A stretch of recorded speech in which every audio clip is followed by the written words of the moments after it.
So you're thinking about giving Fallout a try. A bit late to the party, but hey, no judgment, we'd still love to have you along for the ride. Maybe you fell in love with the Amazon Fallout series and want to continue exploring the Fallout universe while you wait for the next season to come out, or you've just run out of good game franchises and are jonesing for something to sink a few hundred hours into. In any event, you could do a lot worse than Fallout, but deciding which game you should start your Fallout journey with isn't going to be very straightforward. The obvious choice would just be to start with Fallout 1 and work through them chronologically, but the original isometric titles of the 1990s are very different from the first-person shooter/open-world RPGs of the 21st century titles. And not everyone is after turn-based combat in 480p with glorious 256 graphics. Oftentimes, well-meaning Fallout fans will tell you to start with insert favorite title here and leave it at that, and they each have their strong suits, but each also has things that actually make them pretty poor titles for Fallout noobs. If you're looking for a prime example, look no further than Fallout New Vegas. While there's no denying that its storyline is the best of probably all Fallout games, it's definitely the best of the 3D generation of games. It does have its little quirks and idiosyncrasies that just make it a poor title for someone who's never sat down and played a Fallout game before. So be sure to check your sleeping bag for scorpions and settle in close to the campfire, because I'm Gray, you're watching Gray Gaming, and today I'm listing 5 reasons that Fallout New Vegas is the worst Fallout game for noobs.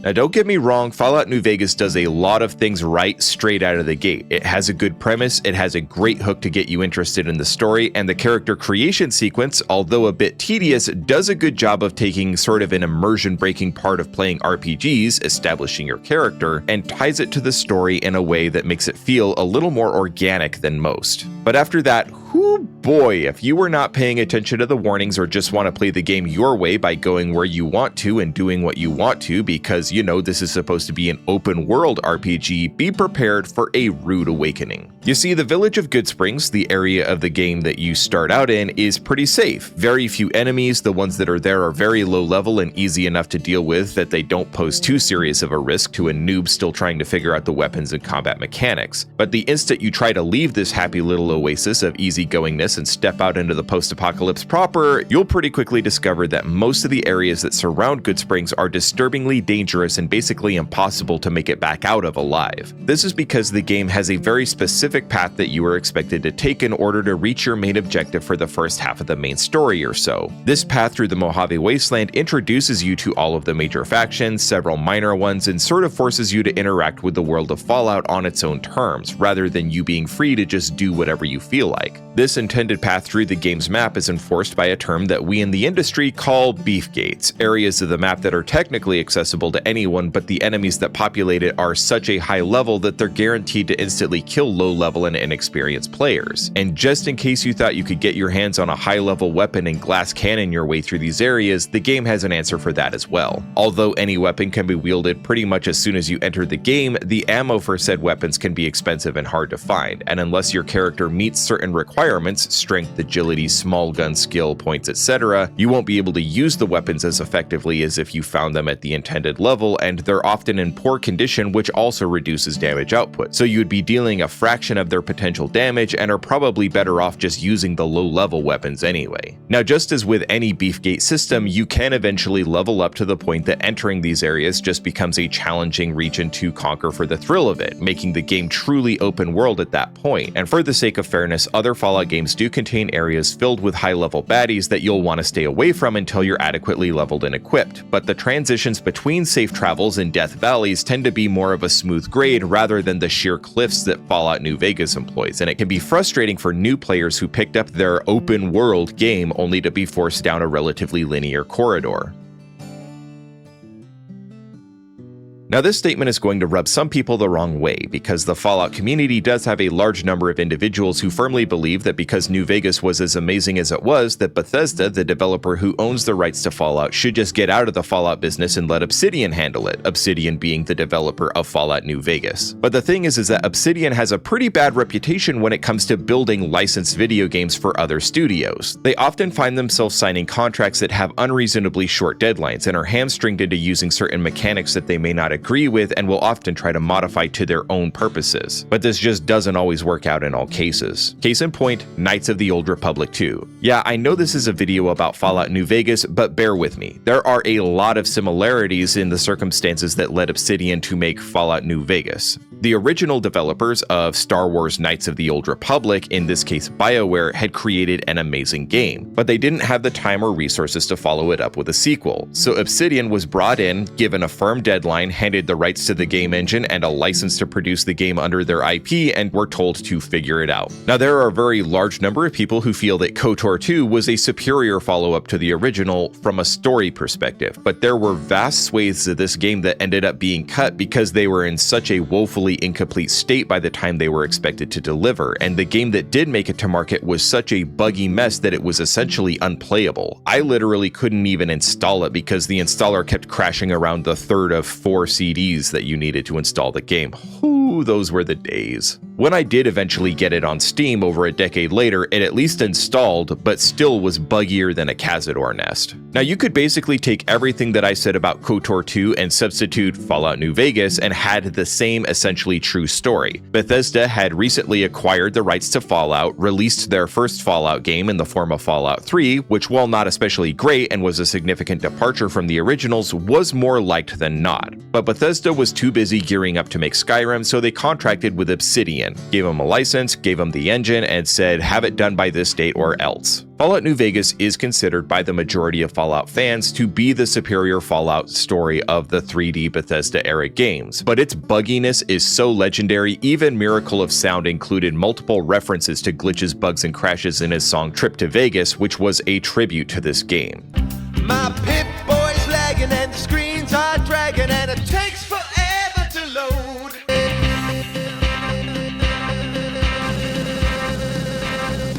God damn it, not again.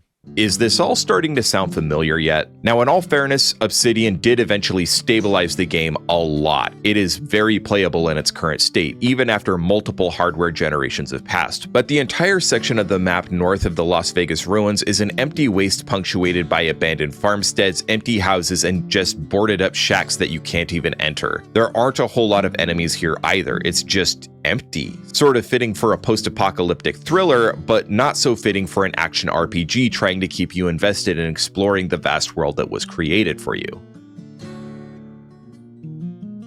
Now, the last 2 points have sort of been setting the stage here. I already talked about how this game was rushed due to a ridiculously short development period. This forced many of the very half-baked systems that existed in Fallout 3 to carry over to Fallout New Vegas. Now, Obsidian did their best to rebalance the combat and actually added the basic ability to aim down sights, which is sort of a crucial quality of life improvement, so they did their best with what they had. But even with all the improvements that they implemented, the combat systems between Fallout 3 and Fallout New Vegas are essentially the same on the surface. You know what they say about people who go to the outhouse looking for something to polish. What? People say that. At any rate, while Bethesda's take on the Fallout 3 gunplay did constitute a significant improvement, it's just not on par with pretty much any first-person shooter of the 21st century, and it can be tough to get into for some players. The crafting is also very clunky. You start out with essentially a full list of anything that can be crafted, but most options are grayed out, either because you lack the materials, or most likely you just lack the prerequisite skills. Nunchuck skills, bow hunting skills, computer hacking skills. The crafting system only likes characters that have great skills. The game is perfectly playable without craftables, and honestly, the hassle to craft something often far outweighs its utility. This leaves a very large number of people to just ignore crafting altogether, at least until they start playing that one DLC where crafting is basically a requirement to survive, and then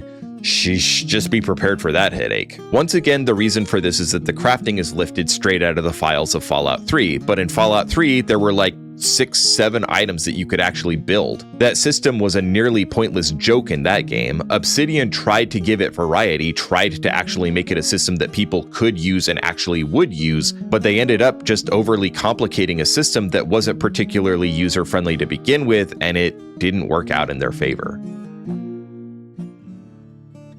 Once again, I must preface this with the disclaimer that the DLC are good. for the most part. Each one adds an entirely new map that can be explored, which is so huge. It's usually an expectation that if an open world game has DLCs, that at least one of them includes a whole new map, not just dropping new dungeons inside an existing map. Fallout 3 got new maps with 2 out of 5 DLC. Fallout 4 got new maps with 2 out of 6 DLC. Even when you look at non-Bethesda games like The Witcher 3, only one of its 2 DLCs gave a new map. Sure, Hearts of Stone expanded the boundaries of an existing map, but it was literally just more of the same. Not dissing Hearts of Stone at all, Gontaro Dim gives me nightmares and Shani is my Witcher waifu. I'm just using it as a point to say not every open world game makes it a point to add a new map with every single DLC that was released. But as incredible as it is that you get a new open world with each new DLC, you would be mistaken if you thought that these maps can be explored at a leisurely pace or that you can consume them a little bit at a time. You see, Fallout New Vegas DLC have a nasty tendency of trapping you inside the maps once you start a DLC. You can't start, then decide you're not feeling it and go back to the Mojave to gamble and shoot geckos. You have to ride it out until the DLC is concluded, and then, well,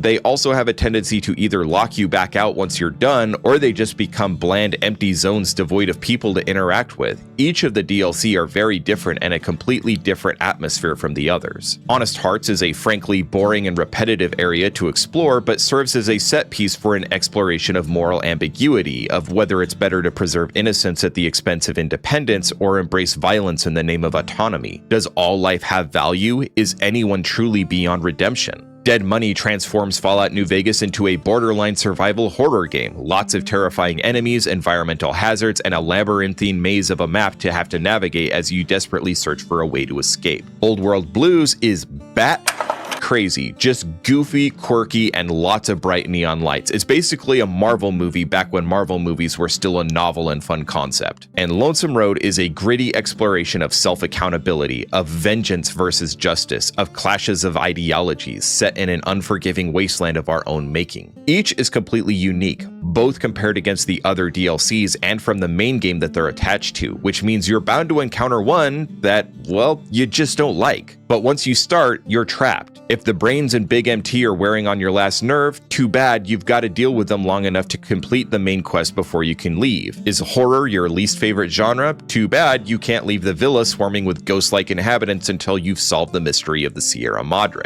Don't like nature hikes? Too bad, you're going to have to explore the entirety of Zion if you want to get back to the Mojave. And if you swear you'll put your fist through your screen if Ulysses says the words bear or bull one more time, bear or bull, the bear, then the bull. Well, you get the picture. He's gonna say bear and bull at least another 1,000 times. Now, I will once again say that all of these are good DLC in their own ways, but the odds of you enjoying yourself the entire time you're working on each one is actually pretty slim, and you can't just back out if you decide you aren't having a good time. You'll have to see it through to the end. They're just inconvenient is all I'm saying.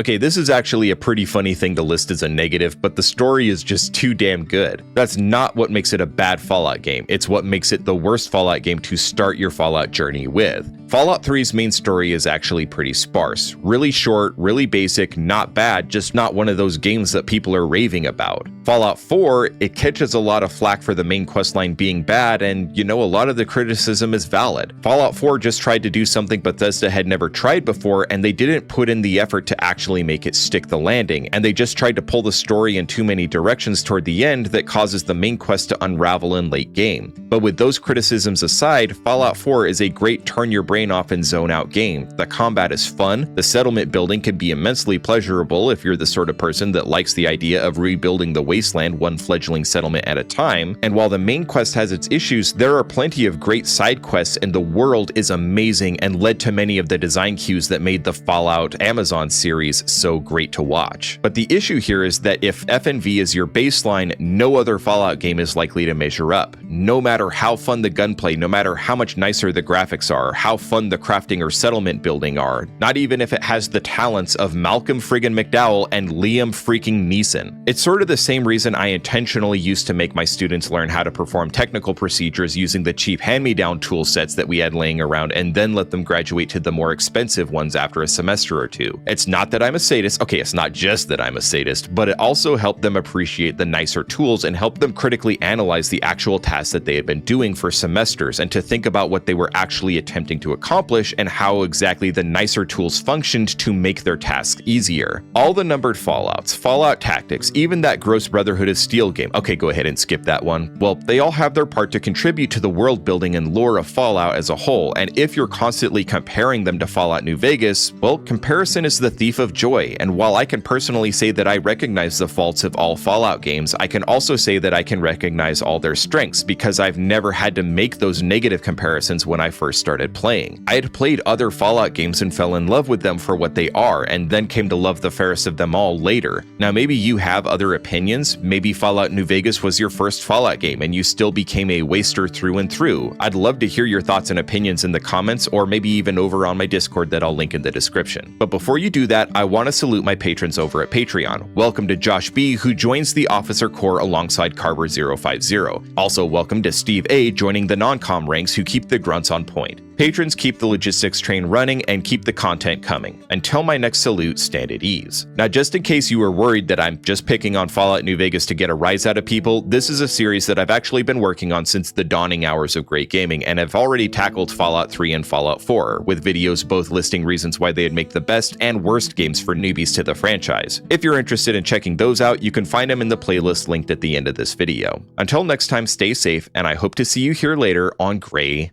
Gaming.